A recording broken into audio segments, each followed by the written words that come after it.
Hello, welcome back to another episode of T54. Back with Melanie from Predator Reviews, back with Kathy from Cinemondo.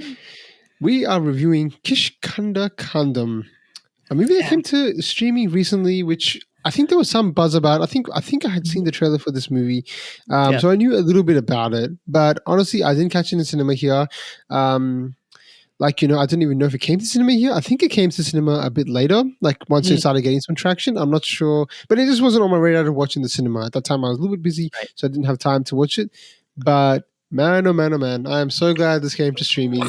And I'm so glad we have the chance to talk about it now because, yep. I'd heard glowing reviews of it from everyone that had seen it, saying that you have to check this movie out. I'm like, okay, let's see. You guys went wrong. This movie was pretty good. This movie was pretty special. It really was. What do you think about it, Melanie? I think you've seen it pretty recently, so we're just coming off basically a fresh reaction. I just saw it yesterday, and I was so thankful that you brought this movie to my attention because it also was not on my radar. And I mean, I've always enjoyed Asif Ali, but it was great seeing him in this leading role. This director is unfamiliar to me. Dinjith Ayyathan. I'm not, I wasn't familiar with his work. We were just talking before recording. I believe this is his second film.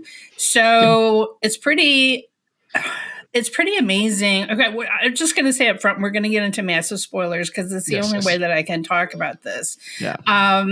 If you haven't seen the film and you don't want to be spoiled, because the last 10 minutes is an absolute doozy, mind F, what? Okay, so if you don't want to be, it is an exceptionally well-crafted plot. If you don't want to be spoiled, stop now, watch it.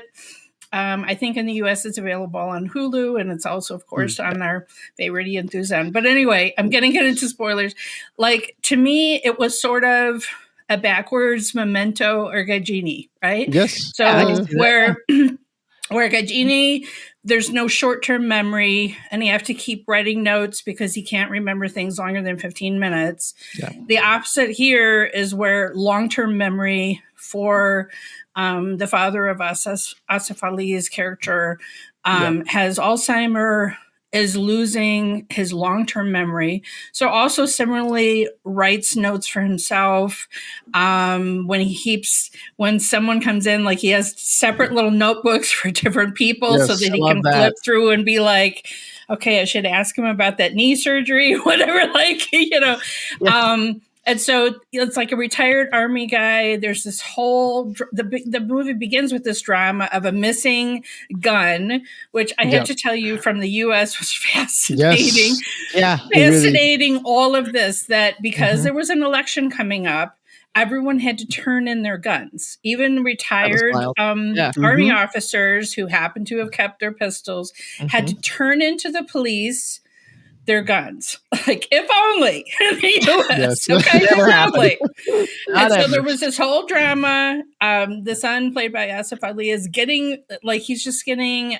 It's not a fancy wedding. He's just going to the registry office, but in the middle of everything, of signing the documents with his new bride, he gets this call. Hey, from the police, your dad hasn't turned in his gun. He better turn it in, or we're going to show up today and get it. And and so there's this whole drama of this missing gun and, his father, it's slowly, we're kind of in the perspective of the new bride, where she comes to the house. This father is acting, her father-in-law is acting strangely. She's trying to figure everything out. And they're like, oh, yeah, monkeys have stolen stuff in the house. Maybe that's what I like. There's just this slowly building, and we're from her perspective, and we're watching that father-in-law, and we're like, why is he acting like that? And we slowly realize, okay, he's got Alzheimer's, something's going on, he's trying to hide the disability that he's living with. And it's I loved how we were from the perspective of this father-in-law coming into this family, what the heck is going on with this family? Slowly we realize, okay, his previous wife died of cancer, and he had a missing child, and there's all of this weight, this drama and sadness that has happened in this house, and you're really feeling for this woman, she's walking into all of this, and not even really knowing. You're feeling like her groom was not upfront with her of like, oh yeah, you're going to go into my house. And by the way, my dad is kind of a piece of work and he's got Alzheimer's and we're just hiding it. And yeah, but it's just like slowly, the director weaves this story and this mystery. And you're like, what happened to this kid? Did something truly horrible happen? And then when you find out, you're like, oh my God. And then at the last 10 minutes. It was like one of those crazy, almost like rebuilding the background, the narrative that you've been trying to figure out this whole time. Is unbelievably well done. I loved that. I like the idea, like you said, Melanie, there's like the slow burn kind of mystery in the background. First we have the fish out of water. She's coming into the household and they're kind of hostile to her. Yeah. If she kind of questions anything, like, what are you doing in my room? Like that's really weird. Yeah. And I also like how when the father would use his notebooks, he sometimes had to skip to the end because he'd realize he'd make mistakes. Like something that he was talking about, like don't trust him, would be at the end. And he's like, get out of here, when he's the whole time been not. So I love the idea he's keeping track, and he almost looked like a psychiatrist. Like he's like reading his notes while yes. So I love that. But Asif Ali, I loved him in Kuman. Like I'm one of those, I didn't even hate the ending. I know some people got a little, little crazy at the end, but I thought that was such a great, like he's so good at drawing you in and being on his side. Like you just want to be sympathetic with him. So he's kind of doing it again here. Yes. So you're trusting him to be our reliable narrator, which he's not. Nobody is a reliable narrator in this. And and one of the things one reason I almost didn't want to watch this movie, because I'd seen the trailer. It looked like the monkeys that are in the forest are a major plot point in this, because they steal things, like you said. You can't trust them. They're everywhere. They're like very much inside the story, and I was worried about them because things don't go well for monkeys. So they didn't, but fortunately, Amit gave me a little forewarning of when it happened. So I was able to get past the part I didn't want to see. But I love the idea that these photographers come in, they see a monkey with a pistol. I mean, I cannot imagine what that would be. Right. Yeah, that would be freaky. So that's in a way with confirming these stories that they've been told, that like, maybe the monkey stole the gun, and it all seemed a little convenient, but maybe like you're not sure what to believe. So love the unveiling, almost unpeeling of, the perceived truth, and then how it starts kind of breaking apart, and you're starting to see through everyone and their stories, and how beautifully they start exposing the truth and make it about like how horrible and tragic the entire situation was, and yet you're still sympathetic, no matter what happened, what is happening. So just such a great, deep, like emotional kind of thing. It wasn't just like tricky. No. It was all based on emotion and, trying to deal with trauma and not wanting to believe or not wanting to remember and not being able to remember. Like it did so many great things. I just loved it. Yeah. No, right. I mean, because here, the father, keeps investigating over and over again, trying to figure it out. What's happened to the missing child? What happened? And when he does figure it out, he burns all his notes and then forgets that he's investigated and starts all over again. And he can't face the reality of what actually happened. And, they bring in all of this background about him, that at one point he was a Naxalite and all of this. So there's all these layers and little red herrings that make you think, okay, maybe there's some other mystery going on. Maybe there's, what the simple truth is like so horrifying, but they kind of take you on all these other little side things where you're like, oh, wait, maybe it's this. So cleverly done. One particular character who keeps talking to him, we mentioned how he has his notes, don't trust him, turns out to actually be like a psychiatrist or a psychologist or something that's actually trying to assess what the father-in-law's state of mind is with his Alzheimer's, but by posing as an old army friend. So it's like, he that's not the truth, but it's like what the truth really is. It's like, you think, why isn't this son doing anything for his dad? Right? Like, right? And then you learn, well, he actually kind of is, but he really still, was. And I love that we're not let Amit talk, because we're like, I love how like he, in a way, like you feel like, why is he defending what his father's doing? Like he's doing something shady. You feel like it's all a conspiracy. It's like, what is happening? And the wife is being scolded. And when Asif Ali's character finally comes clean, it was just like, oh my God. Like even I did not see it coming. I was so heartbreaking and terrible. And there was a lot of bad shit.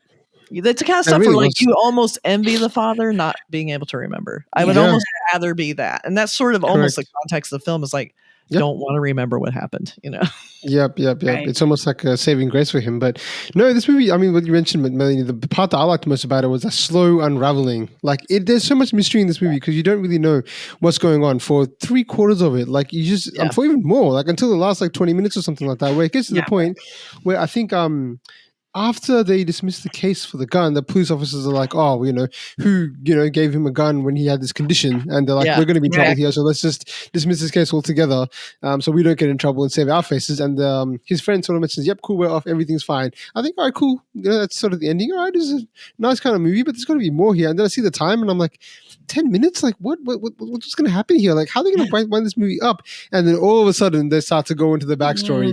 And you're like, beautiful. Wait. What?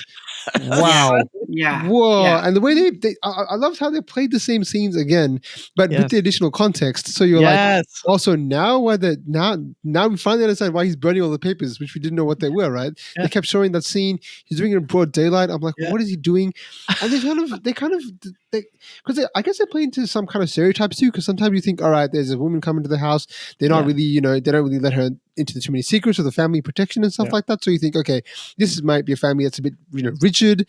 They're not really that trusting with other people. The father's this old masculine figure that might be like stuck in his ways and he's like dismissive towards his family and stuff like that. Right. But no, that's not actually happening at all. Like, it sort of flips the script all together when we actually understand what's going on here, and the fact that, hey, the son is actually trying to do the father a favor by not, so he doesn't remember and he keeps going in the cycle. So he has to keep playing this game. That last scene where they're on the train and they're like, we have to go to Nagpur and see if this is a body that's been found. And they know that it's not going to be the body. They know what's happened, but they have to play along. And they're like, we just have to do this because it's better than the truth. Playing along. I know. I love how they dig it up and it's a monkey. Yes. Oh my god. Yeah. It's so terrible because you're looking at a little tiny skeleton. You're like, oh my god. Then you're like, yes. Wait, this isn't a child.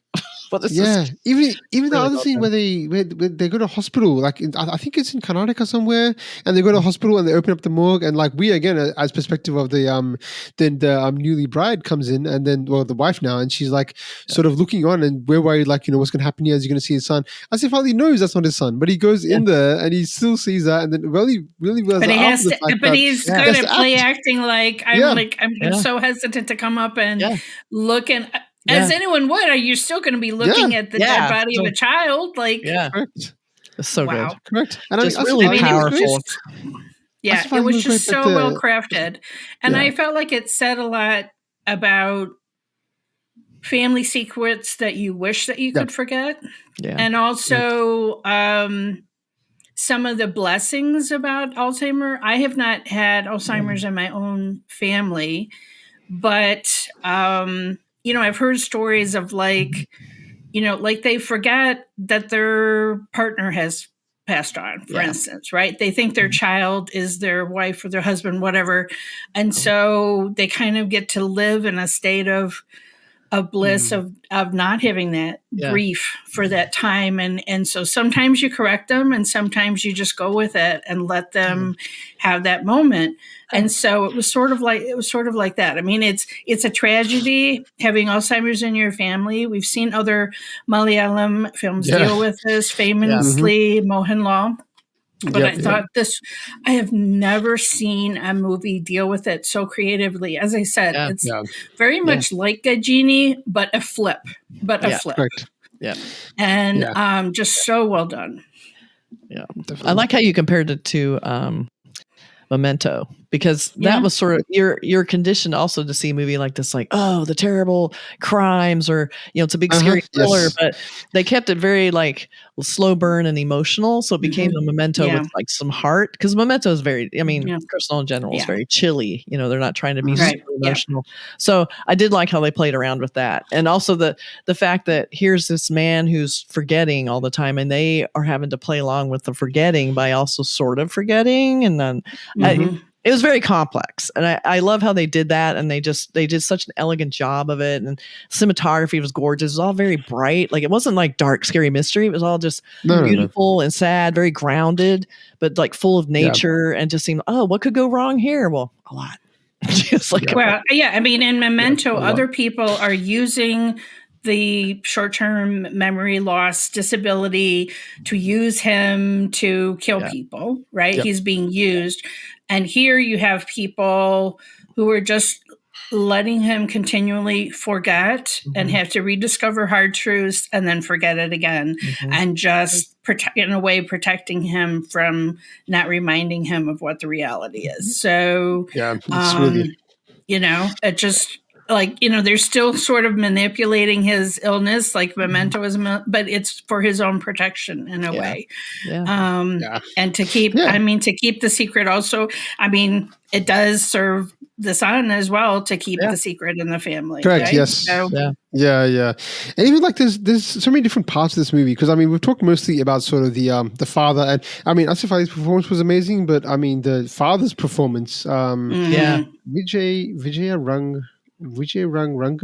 A bit hard name to say, but his performance was, I've not seen him before, but his performance was actually really spectacular in that he was just always confused, and the way he was able to sort of burst into these fits of like aggression, because this isn't like, unlike Gajini or Momentum, like those movies have really sort of grand like scenes, like there's epic scenes in those movies, right? Like this one, like what the most explosive scene is the one where he's in the room with a psychiatrist, like the psychiatrist friend, and he's starting to realize that you're lying to me, what's going on, and that scene is filled with so much tension, and it's just like, wow, what is going to happen here? Like the father, the son comes in last minute, is he going to beat him up? Because we're on the side of the father at that point, because we're like, who are you? Like, I don't even know who you are. I don't know your psychologist at this point. So what, like, do you have some sinister stuff that you want to get out of your father? There's some secrets that he has that you're trying to elicit from him. But no, at the end we find out, nope, it's not none of that at all. So there's so much good like scene building here where you're just like just absorbed by this, but also the whole part about the missing son case, which is another big thing in this movie. Like they don't tell us much about the son. Like we find out he's missing and we don't know what's going on here, and they really just do a really delicate job of giving us just enough information to be like what actually happened here. And then when that final scene hits, that was a big scene when we see this sort of kid playing with the gun, and that scene sort of just like shocked me. I was like, I was not ready for that. What a no, and just seeing him come back home and just like the thing is, like his wife was still alive at that point, so it's not even like the worst hasn't happened yet, but it's happening. Like, and you're seeing that unfold, and it's just like, wow. That last 20 minutes was spectacular, and it's rare to say that we've seen like a unique movie, because it has shades of like memory loss, like you mentioned with Dan Matra from Mohanlal and the Memento and Gajini movies. It has shades of them, but in its own, this movie is unique. Like it's hard to find movies that are just completely unique. And flipping the script and be like, hey, this guy's short-term memory is actually a blessing.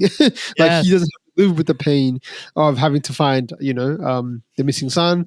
He just has to go through the cycle all over again, and that's his life. Just wakes up in the morning, finds out about it, destroys the evidence, wakes up the next morning. Starts over again. It's just continuing. Again. Wow. Yeah, I was thinking about the fact that he keeps going to the hospital. And I think at first you think, okay, he has some sort of appointment and he's messed up with it or whatever. And then you realize he's going to double check, when did his son bring his wife to the hospital? Right. Yeah. Like that, he's looking for that record. And it's like, he has different clerks each time, but it's obvious that at the hospital, oh, you're this guy. Okay. Yeah. Right. Like, it's like people know he just keeps coming back and coming back and coming back. Yeah. And obviously in a hospital setting, they would have dealt with that. But it was just sort of scenes that it's like when you look back, you're like, oh, that was actually what was going on there. When you think, okay, this is, as you said, like an explosion of aggression, and he kind of bluffs his way through his illness and memory losses by lashing out at people. Yeah. And that does happen with Alzheimer's, and people can get very aggressive, right? Yeah. So, and so he's just kind of, bluffing his way through it. And so with the first couple of times we see those hospital scenes, when he's talking to the clerks, we're not exactly sure what's going on. And it's only at the very end that I realized, that's what that was all about. Like, I mean, there's been a lot of great Malayalam films this year, like especially, but I think this one has jumped to the top. Like it's hard to find one better than this. Amazing. The writing, the directing, the acting. I mean, this thing was so elegantly underplayed too. They never overdid it. It was always just perfect. One of my favorites for sure. It really was. This has been a pretty crazy year for Malayalam cinema. It's been a very good year for Malayalam cinema, but this movie was definitely a surprise. Like I feel like a lot of the movies came in the first half of the year, but this one I'm pretty happy for. Like someone like Asif Ali, because the other movies like Asif Ali, I can't remember having a big blockbuster movie be this successful. Because this movie is a success. It's a box office success. It's made, I think it's made the top 10 this year or something like that. So it's made quite a bit of money, and I think, critically, it's one of the best that's come out this year as well. So I'm happy to see Asif Ali in that kind of role because, we Mammootty Mohanlal, like, Tavino Thomas with Preeti Raj, have all had big movies, and we kind of expect that, from them. It's like, okay, they've done that before. With Asif Ali, I think there's been a track record of him actually having movies that have underperformed. So it's been a bit like, okay, when's this guy going to break out? When's this guy going to break out? We've seen what he's the potential that's there, but he just needs the right script, the right place, the right role for him. And I think this role really suited him. Like, this is a movie that I can say Asif Ali was perfectly suited for this movie because the whole thing about him he can play the sympathetic character really well, like, with those sort of dopey eyes and everything like that. So when he's really sad at the end and you're just seeing him like just broken, you're like, oh boy, this is tough. And he's perfectly performs it. So it's just good to see him. I mean, but let's think about the fact that he brings in this bride. I mean, again, I come back to like just the family situation. You're bringing in an unsuspecting woman into this. And then he finally, because she can't help but try to solve the mystery herself. Yes. And then, as you said, one of the final scenes is showing them going to view a child's body together. Like, so obviously she is like, okay, I'm in on the secret too. Like, I'm not going to ruin this family. And, it's like, because what purpose? Everyone is already punished enough by this child's death and what they're going through with the father-in-law's illness and everything. So, it's you kind of think about, here's this poor guy, like his wife had died, his child, all of these tragedies that happen. And his brother who lives, wherever his brother is just like, you're lonely. You deserve to have happiness. You deserve to be with someone. And you could see even in a conversation, he's kind of hesitating, like, do I really deserve? I know, because he knows what he did. He knows what he's covered up, and that's still struggling. Yeah, and that's part of the Asif Ali brilliance. It was like, even though I didn't fully know why he was hesitating, why he had that guilty look, it's like at first you're like, okay, he's just thinking that, like, I didn't tell my bride that my father actually has Alzheimer's and he's really difficult to live with, right? Yeah. Like, would that would have been enough, but no, there's more. No. Yep. It was fantastic. I just loved it. Yeah, and that was really good. I guess because when you talk about the only part I wish they had explored a little bit more, and I wouldn't even call this a criticism. I sort of like, if they had explored a little bit more about the actual like female role character, like the actress's role, the wife, like they didn't really give her the backstory of her much. No, and I was like, okay, she's really committed to this. She's really committed to this family, this relationship, but we barely know anything about her. Like, she's really just a plot device. Like, she carries us forward as to where we're going. But I was like, wow, was she really showing a lot of love towards this guy? And we don't really know why, because he's still caught up in the past, which is obviously makes sense to what's happened. But I wish they had just put that a little bit better. I'd be like, hey, how did they meet? How did they get to? How did they get to that? Because obviously, I can't really see the father-in-law arranging her to be like, right? So I'm curious. I agree. That's true. All we had was sort of the discussion with the brother-in-law, who was asking her, like, why did you quit your job? What are you going to do with yourself now? Yes. I mean, at least it was a little bit of a positive statement, that he wasn't expecting her to just be there and take care of his dad and all of that. But I don't know. I agree with you. She was underwritten in this family. I also wish there had been more. Yeah. This is the part that I think if they had done that, this movie would have been like really good, because we would have actually had that.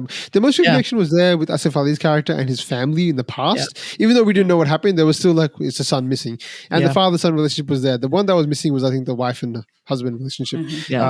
That was one that was missing a bit. But yeah, again, this, like, yes, it could have been better, but that doesn't take away from the fact this was a brilliant movie. Like, this is still a fantastic movie. And for somebody that's doing his second movie, we did look it up before. He has done another movie, guys. So in the comment section, let us know if we should check out his first movie. Because if you guys know the channel, and if you don't, welcome to the channel. But we do look at sort of movies that are more in the underrated space. So we've done a lot of those kind of movies that are, less appreciated or deserve more shine. So let us know if Kakshi, Anim Ipila, if that movie is worthwhile watching. His first debut movie, also with Asif Ali. It looks like it's a courtroom drama. So it's got Ani Impalea is an unusual court drama happening in Taliseri. The realistic court drama unveils interesting case from different layers with humor and emotions. So that doesn't give us too much details as to what it's about. Humor. But yeah. Does seem like a humorous director. We'll see. Yeah. No, this movie did not have any humor in it.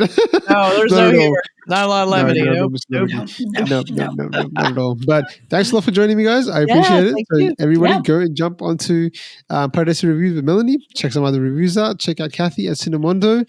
Frequent guests here. And just let us know what you thought about this movie. Most importantly, let us know what you thought about this movie. We'd love to know your thoughts. Love to know. Did you see it in cinema? Did you see it with a bunch of people? Because I can imagine walking out of cinema being like, oh my God, I know. This is not the kind of movie that you think is like a cinematic spectacle. Like we talked about ARM like just before, and that we thought that would have been a great movie to see for the visuals. But this movie would have been a cool experience to have that shared experience of going out and being like, we just all have we gotta go out to coffee and talk about this. We gotta go and talk about this. We're not going home right now. We gotta go chat about this movie. We gotta talk about this. The way we are now. So this is the same experience. So we're giving you that experience. You're welcome. Exactly right. Thanks a lot, guys. And we'll talk to you soon. Bye. Bye.